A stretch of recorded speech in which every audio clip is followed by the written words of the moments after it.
भोजपुरी सुपरस्टारों के परिवार वालों से हर कोई मिलना चाहता है और वहीं भोजपुरी सुपरस्टार अपने परिवार वालों को कभी भी सामने नहीं लाते हैं। चाहे वो खेसारी हो या फिर पवन हो या फिर निरहुआ हो। खेसारी तो अपने परिवार वालों को तो लोगों के सामने लाते भी हैं, पर निरहुआ के परिवार वालों को तो अभी तक किसी ने नहीं देखा है।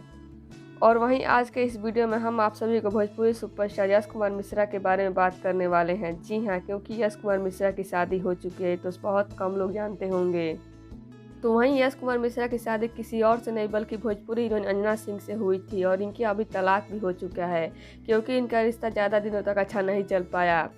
और वहीं इनकी एक बेटी भी है। जी हाँ, यश कुमार मिश्रा की एक बेटी भी है जो कि काफ़ी क्यूट और सुंदर है और यश कुमार मिश्रा अपनी बेटी से बहुत ही प्यार भी करते हैं। तो वहीं मैं आप सभी को आज यश कुमार मिश्रा की बेटी से मिलवाने वाली हूँ, जिनको शायद ही आप में से किसी ने देखा होगा। तो अगर आप सभी यश कुमार मिश्रा की बेटी से मिलना चाहते हो तो प्लीज़ यहाँ वीडियो के साथ अंत तक बने रहिएगा और साथ ही आप हमारे वीडियो को लाइक कर ले, चैनल को सब्सक्राइब कर ले और वीडियो को देखने के बाद इसे शेयर ज़रूर करें। और वहीं अगर आप में से किसी को भी हमारे चैनल के माध्यम से कुछ प्रमोट करवाना या फिर टैलेंट को दुनिया को दिखाना चाहते हैं तो आप हमें इंस्टाग्राम फॉलो कर मैसेज कर सकते हैं।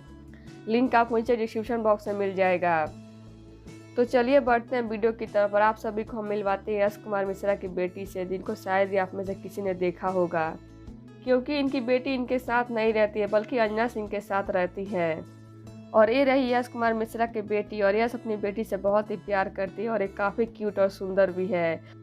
पर यश कुमार मिश्रा अपनी बेटी के साथ नहीं रहते हैं। और वहीं बात करें अंजना यश की तलाक की तो दोनों भले ही अलग हो गए हैं पर अपनी बच्ची की खातिर दोनों अभी दोस्त बनकर रहते हैं। तो अब आप सभी को यश की बेटी कैसी लगी हमें कमेंट बॉक्स में बताइएगा। और साथ ही अगर आपको हमारा वीडियो पसंद आया तो प्लीज़ हमारे वीडियो को लाइक कर ले, शेयर कर ले, चैनल को सब्सक्राइब करना ना भूलिएगा। धन्यवाद।